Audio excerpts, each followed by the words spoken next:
Hello. Welcome to another episode of Grad Chat from PhD Balance, where we talk about topics of grad school, beyond academic research, and that may be more difficult to talk about in our day-to-day. I'm your host, Fay Lin, and I'm a PhD candidate in biochemistry at UCLA. If you like what you see here, check out the PhD Balance YouTube channel for more grad chats, and don't forget to subscribe for notifications about when we go live. Our topic today is reporting in academia, and I'm excited to welcome our guest, Dr. Dessie Clark. Dessie completed her PhD in community sustainability at Michigan State University in 2020. Her doctoral work focused on evaluating community-based programs and organizations that serve survivors of intimate partner violence. However, today, Dessie is joining us to talk about reporting discrimination, harassment, abuse, and misconduct in academia. So, welcome, Dessie. How are you doing today? I'm doing great. Thank you for having me. I'm super excited about this. Yeah, I think this is such an important topic, especially when we're grad students, and I'm a current grad student. You have this feeling of powerlessness Yeah. when navigating academia.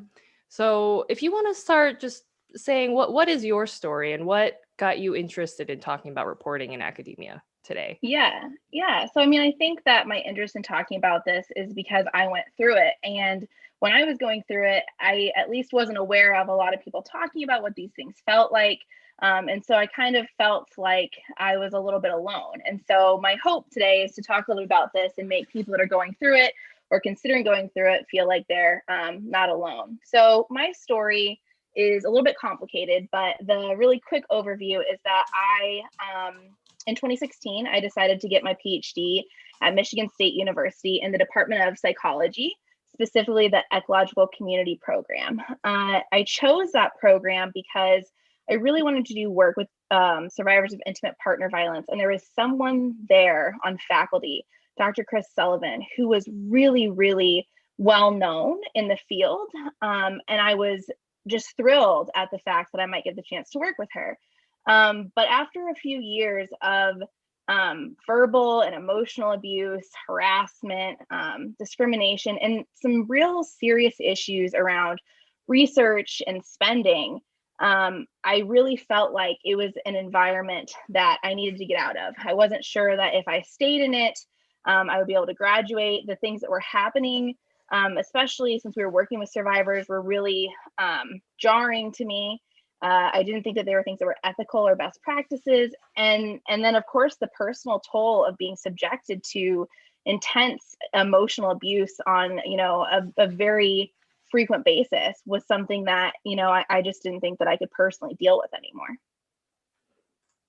Yeah, and thank you so much for taking the time to tell your story because this isn't something that's easy to share with people, but yet it's so important. And I think it's going to help a lot of people today, the tips that you share, because I know I've heard stories of a lot of people going through similar experiences and wondering what it's going to be like to if they're considering reporting or already going through the process. So we had a wealth of questions submitted from social media. And one question here says, there was so much abuse, harassment, and unethical behavior by your supervisor. Did people around you not notice, or did they just tell you to put up with it? Yeah, I think that's a really good question. I think that it depends on the specific kind of misconduct we're talking about. But as far as the behavior, the emotional and the verbal abuse, I think it was really normalized. I think that a lot of people that worked for this person had similar issues. And I think that it was something that we all kind of felt like we were going through together. I think one of the other things that made it hard in this specific situation is that, people that are abusive, they groom allies, right? And so there's usually, other faculty or there's some students that these people really kind of court, to their side. And so I think it made it hard too, because there would be a handful of us that would be like, oh my gosh, this is happening to us. This is awful. But then there would always be like that one person that was like, well, I had a great meeting. Things are going great with me. And so you kind of were like, okay, like maybe it's just me.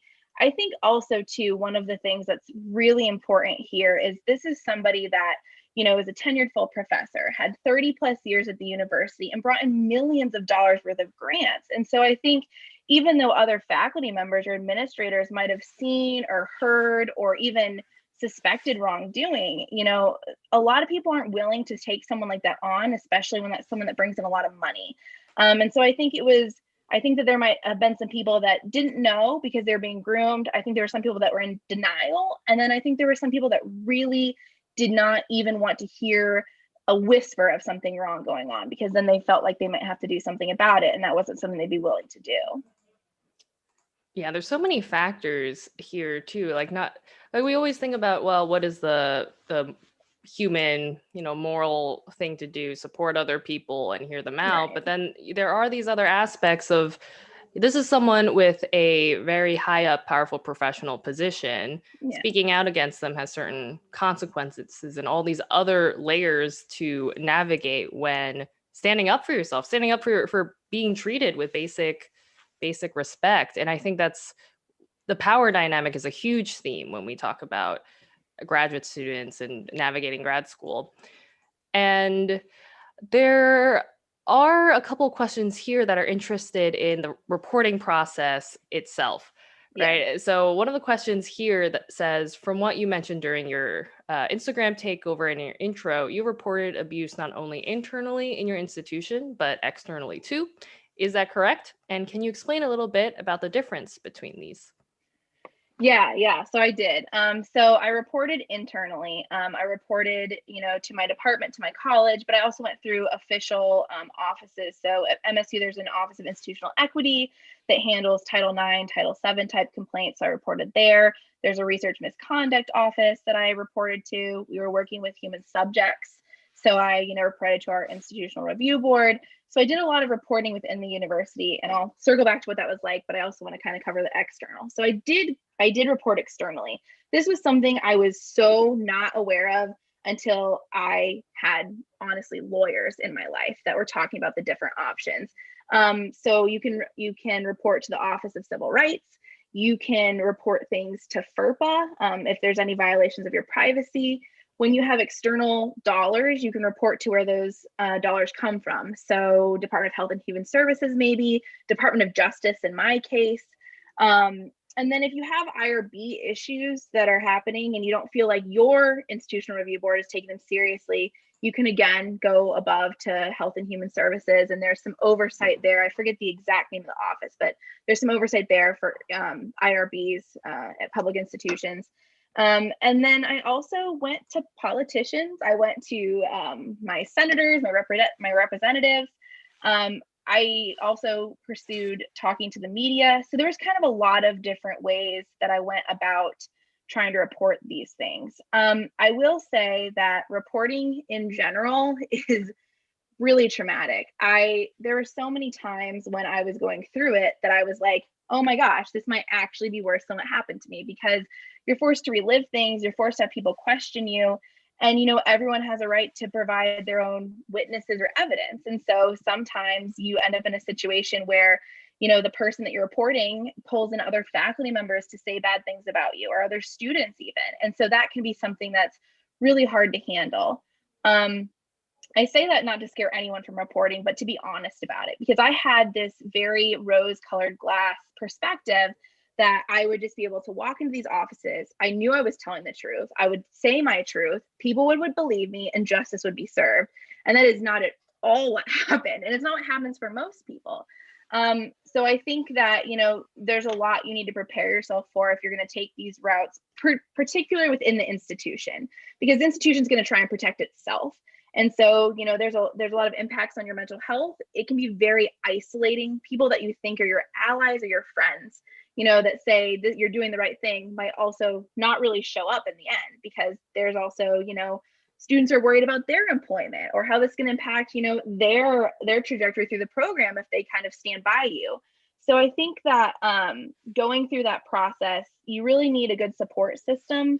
And I think you really need to be prepared for the fact that even when people, in the Title IX office, for example, sit with you and kind of act like they might be on your side, there's a real chance that you're going to end up reading a report that says things that are really, really hurtful to you. Or they're going to put out something that says there's no finding. And that kind of hearing those things and seeing those things can be really gutting, especially when you've really bared your trauma to people that you think are there to help you. Yeah, I think that's such an important point to highlight. And I actually relate a lot to what you're saying as someone who's been in these, mental health awareness spaces and pointing out the stigma and having to have these conversations with people about, what's wrong here and feeling so unseen, right? The response is very much what you were describing, where maybe you have to explain the stuff that you're experiencing and people questioning you. I think for people who haven't been on this side, that's something they don't expect. And like you mentioned, like when I first started out in these spaces as well, I imagined, well, there's a system set up to support people and I should be fine. But unfortunately, that isn't the case. And it's so frustrating. And there's so many things to improve. But I think it's so important to, like you said, prepare people for this process because it's so difficult to experience this and then have to really advocate in a hard system. Totally. And I think, I walked into these things like I knew in my mind, she's going to say bad things about me. Of course she is. She's going to defend herself. It's not going to be pretty. But what I didn't expect was that there would be other people that would come in and really have her back. And at best, they would just say good things about her, which was hard to read, right? This person did all these things to me. And to sit here and read someone's statement where they're like, well, she's renowned for this work.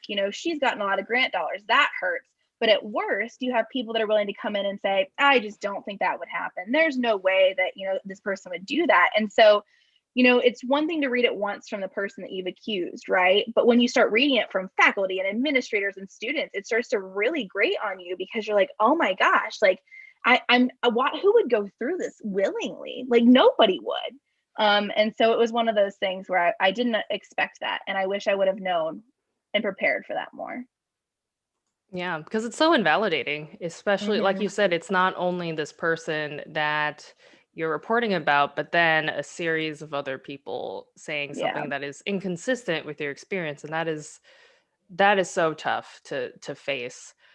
And it looks like we have a question in the chat that says, have you seen grad student unions like MSUs provide support or assistance in such abusive advisor situations?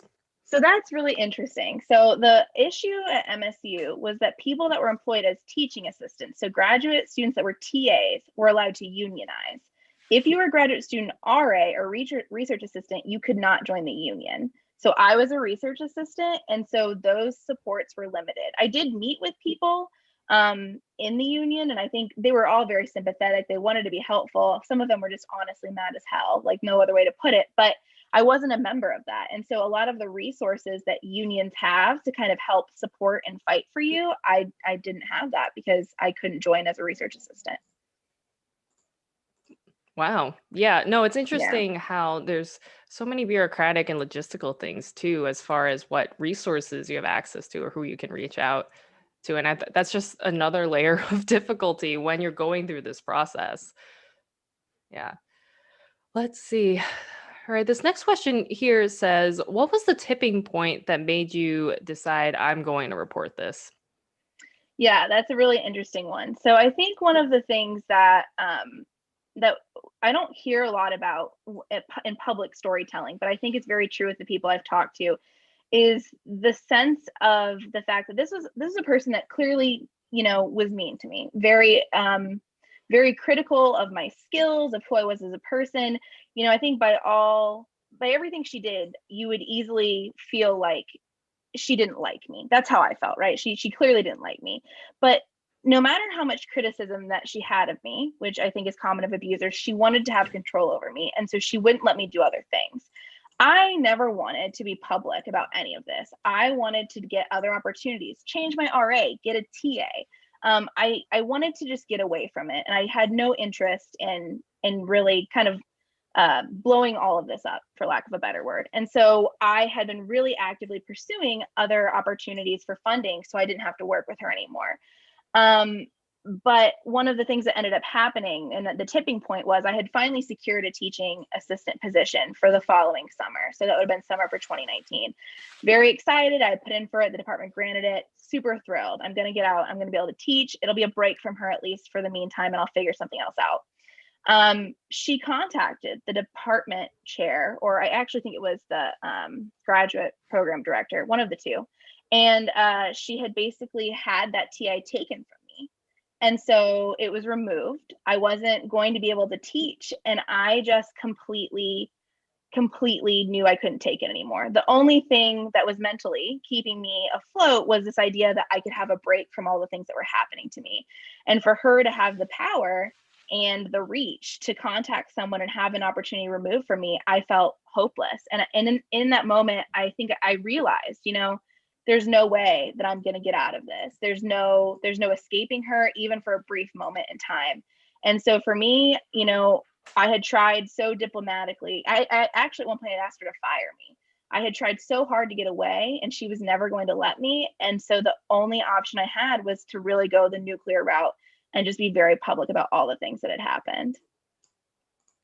Wow, that sounds like such a tough situation to go through, and it did seem like, out of, like you said, all of these things, it wasn't your goal to make this, blow this into a big reporting effort. It was out of just continued being treated very poorly by someone who really needs to learn how to respect people. Well, and I think too, one of the things I want to touch on, because we talk about the abuse part, but I've said there is research misconduct and financial issues here as well. And one of the things that I think happens to graduate students, and surely happened to me, was that you realize that you've become complicit in the things these people are doing, right? My name is on these projects. I'm an RA on these, projects where these ledgers aren't right. And so it quickly became a thing. Once I originally just supported the abuse, and I had just said, I can't take this anymore. But then upon, really sitting and taking account of my situation, I realized there are things that have happened that I'm now implicated in. And I really need to get ahead of this. I never wanted to talk about any of it, but as soon as I saw her trying to, kind of reverse things and flip it back on me, I knew that she would try and put these other things onto me as well. And so I really needed to make sure that I was protecting myself and doing something which was really uncomfortable, which is saying these bad things happened in this research practices. I was a part of them, which is an absolutely very hard thing to say, and really make sure that it was known, this is how it went down. She was the PI. She was the one instructing me and others to do these things. It wasn't something that we did. It was what we were told to do. And thankfully I had emails and things that showed all of that. But I think that I know from just talking to other graduate students, when you feel implicated in the misconduct that your advisor has done, there's an added layer of fear, because you're really, really worried you're going to ruin your own life just trying to do the right thing. Yeah, I think that's such a great point, and something that a lot of grad students can run into, as far as having, if it's research misconduct or this other layer of professional development, where so much of our development is based on our advisor and our relationship with our advisor. And this kind of ties into this next question we have here that says, how do you deal with references afterwards? Do people ask why you changed advisor? Yeah, that was that's a really good question. So I think for me, one of the good things that did happen was, so I was so like many universities, Michigan State has a lot of colleges within it. And so I was in the Department of Psychology in the College of Social Science. And it became very clear that I was not going to have support in that department for sure. Definitely not in that college. And there was another department that was really closely related on the community-based work. And that happened to be the Department of Community Sustainability, which was in a different college altogether. So the College of Agriculture and Natural Resources. I was very lucky that I had support all the way up to the dean's office to really get out of my bad situation and transfer departments. So I was lucky enough to end up graduating with a chair and a committee that were super fantastic, very supportive. But yeah, the end all be all is that still I did change advisors, and I did change very late, and I did change from someone that was very topically related to someone that wasn't related at all. And so when I was on the job market, I spent a lot of time thinking through how I was going to answer this question, because you have to be very careful, right? You don't know who knows who. You don't want to be seen to be, being malicious or trying to malign anyone. And so I really walked through a couple of different things. I would generally say things like, our working styles weren't compatible. I would say that, my research took a different direction or a different turn. That the program that I transferred into was more aligned with my ultimate goals, which is actually true. So I would kind of walk around the actual issues, because I didn't really want to bring those things up. I never wanted a job interview to be about her. It should be about me. I'm the person interviewing. That being said, though, once you go public, people Google you and they know. And so I did have to really get myself ready for the people that wanted to dig, because they would. You would go to a campus interview and then you do a whole day long, this actually happened to me, of talking and meeting. You're starving, they give you one glass of wine, and then they're like, so I hear you worked with Dr. Chris Sullivan, and it's like, oh no, no, pump the brakes, we're not going to talk about this. And so I really had to get comfortable and confident in saying, yes, I did, it didn't work out, and now I'm going to pivot to talk about something else. I think one of the things I said on the takeover is, to what degree has not having her reference hurt me? I'll never know, and I can't speculate. But I think the best thing you can do is to just really shut down the conversation and come up with the list of reasons why you can explain why you shifted, but do so in a way that's really diplomatic. Going high is always the answer. Yeah, I think those are great tips, and I think it's frustrating to have to be this strategic when ultimately this is just complete disrespect, and you deserve something better, but now you have to do all the work to self-advocate and to be strategic and kind of walk around the issue, because that's what's needed to go forward. And that is just such a frustrating, burdensome thing that I feel like in my experiences I've gone through versions of this, and I'm just like, no, it's so exhausting. I can't tell you how many times, like, you just get to the place you're gonna be like, she was really abusive, and so I just couldn't take it anymore. But you can't say that. But it gets tiring to just continue to have to do that emotional work of explaining yourself. Yeah, exactly. And I think a lot of students are interested in how to, ideally make this process easier. So one of the questions here that says, does having such a terrible experience still get to you? What changes would you like to see made so students have more support if they need to report? Yeah. So I think that, the first question, does it still get to me? It's trauma. It's trauma, and it's going to last a long time, if not forever. I will say that things have gotten a lot better. If you would have told me now, 2 years ago, that I would ever be happy again, I would have been like, you are so full of it. There's no way I'll ever be in a good space. I am now. But there are little things that happen, right? She is still someone that's well cited and pretty renowned in the field. And so, I come across her name a lot. I come across people talking to her. They're talking about her to me. There are some people that don't know, and so they'll say things like, oh, you worked with Chris, how great was that? And so it's kind of this lasting thing that I've had to contend with. And I think it also does color how I, act in other situations. I think I'm pretty hyper vigilant, right? I want to make sure when I'm doing research that ethically all of the ducks are in a row. I want to make sure that nothing is going wrong. I'm constantly a little bit on guard, because I don't want to end up in a bad situation again. That being said, I think that there are some really important things that we could do to make this easier. I think that I'm not sure how this would work out in structure, because this person would likely be employed by the institution, which makes them inherently a little bit problematic. But some kind of an advocate that walks you through all of the processes. So I know that in the Title IX office at MSU, I think they have just done this with Title IX cases, but they handled Title IX and Title VII, which is where disability, race, and other things go a little bit differently. So there's no one that walked me through the process to tell me what to expect. There is absolutely no one in the research misconduct office, which at MSU is crazily an office of one, to try and help me figure out what is it going to mean to report these different things. And so I think that if you have people that can help students understand the process, I think that that's really important. And I think actually there is a space for, people who have the time and expertise to really volunteer that to help students write complaints to these external bodies.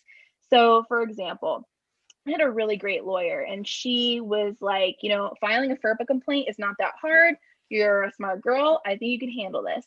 And I could. And now that I figured out how to do it and I did it successfully, I have, whenever other students have asked, here you go. Here's what I wrote.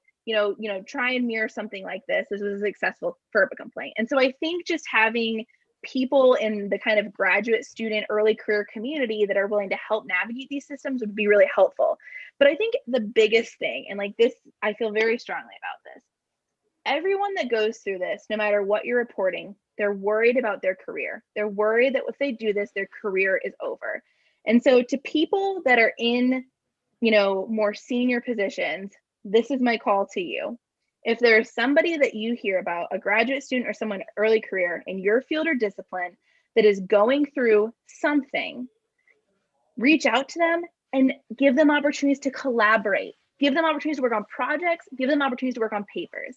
That goes a long way. That is something that no one ever did for me. It's something that was never offered to me, but it would have made me feel better, because we all care deeply, deeply about the research that we're doing. That's why we're getting a PhD in it. No one wants to see that go away. And so I think that it would really help students feel empowered to report and feel okay about reporting if they knew that there were people out there that are going to help them continue their experiments, their projects, their research. I think that that would make people feel a lot more comfortable. And I think you would see a lot more people willing to speak up, because there would quickly become a network of people willing to support students in their career goals.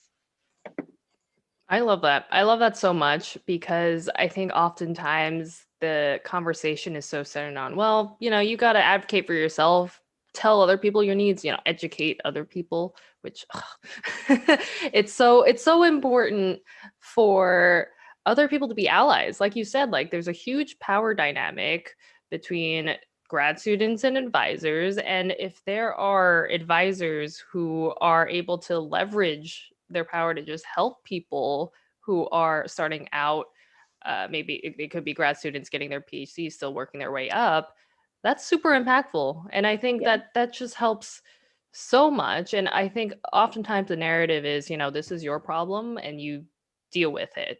Whereas it is so impactful for allies to step in. And it's like, okay, there's no law that says you have to help other people, Right. but it's great to help other people. Right. Well, and well wishes are super great. I was very happy to see people in the community reach out and tell me they believe me and they supported me. But even if you don't have funding, right, review job materials, use your network to help these students get jobs, do informational interviews. There's so many ways that if you are in a position where you have a career in these areas, you can help other people that don't. It's so great that people are willing to be so supportive, but what we really need are jobs and money. Those things are very important. And so I think to the extent that people can give those well wishes and be supportive, but also do so in a way that doesn't leave students worried about being homeless or without job opportunities, I think that's the biggest thing that people can do. And so I would love to see more active reach outs. And I think too, we put this, like you said, a lot on the individual. You could easily say, well, Dessie, you should have reached out to more people in your field to, try and find these opportunities. When you're worried about retaliation, when you're experiencing retaliation, you have no idea who is safe.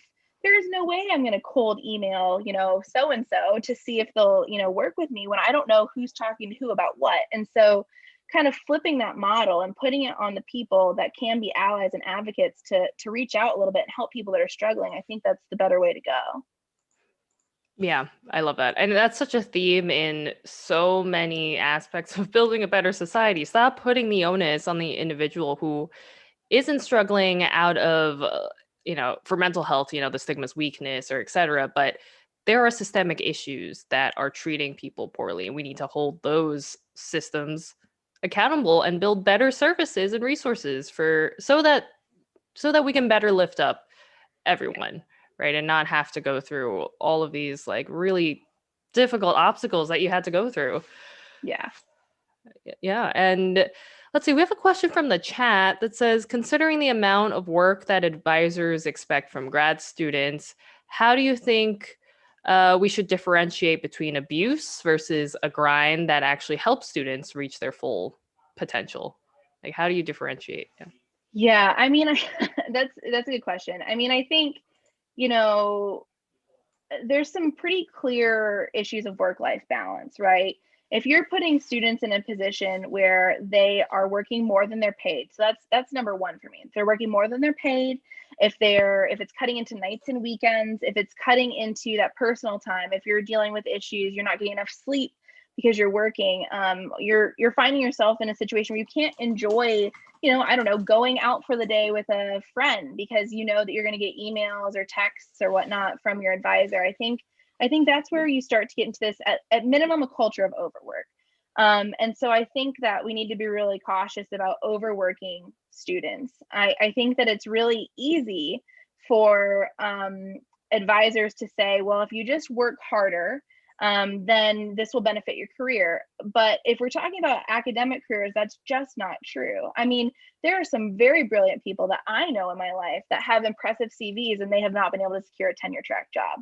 The academic job situation is really bad. And I think that if there's any advisor out there saying to a graduate student, if you just work harder, you're going to get this job you want, I think that they're likely lying to you. And so I think we need to be careful about that. But I also think this line between overwork and abuse, right?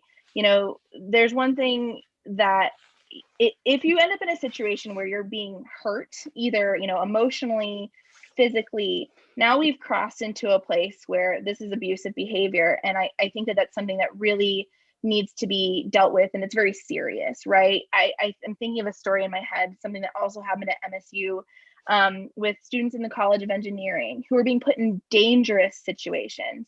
They were having to mix chemicals and compounds without proper protective equipment. They were getting sick.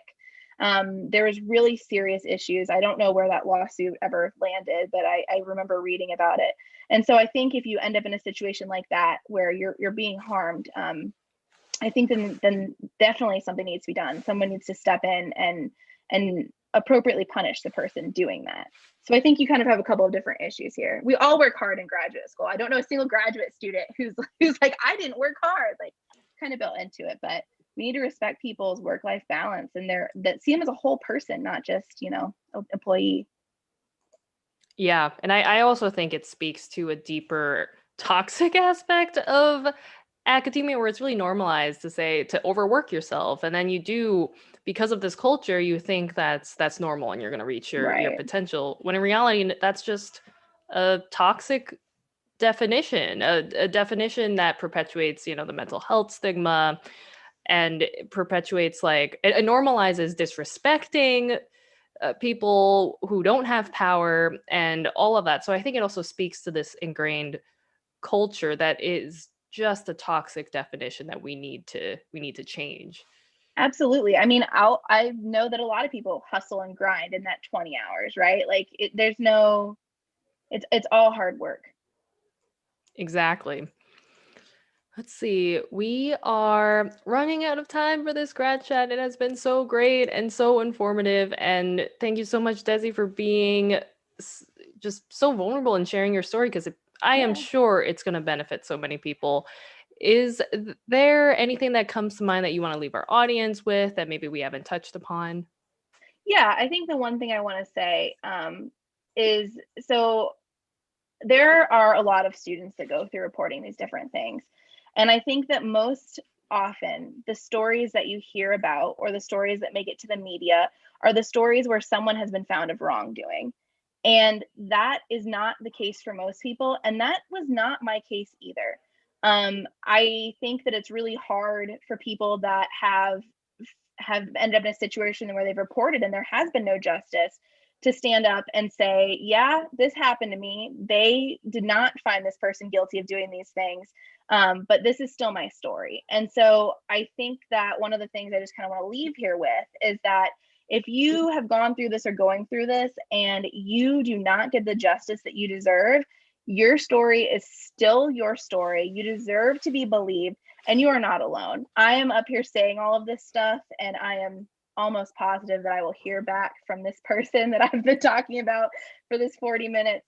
And I just want everyone to know that, you know, representation matters. And most of us end up in a situation where we don't get justice for the things that we've been through. And that is something that you're not alone on, and it doesn't make your situation any less than anybody else's. I love that so much. Everyone's story matters. And if you are, facing someone who wants to share their story, take the time to listen Yeah. to, because that is so important for being seen. I think oftentimes people don't listen. No. Overwhelming people just don't have listening skills, but everyone's story matters. I love it. I love it. All right, this has been Grad Chat from PhD Balance. If you're just tuning in and liked what you see, make sure you subscribe to the PhD Balance YouTube channel for notifications about when we go live, and check out our other Grad Chats on our channel. So I guess we'll see you next time. We go live every Saturday, 3 p.m. Eastern, 12 p.m. Pacific. And until then, I guess we will see you later. Bye.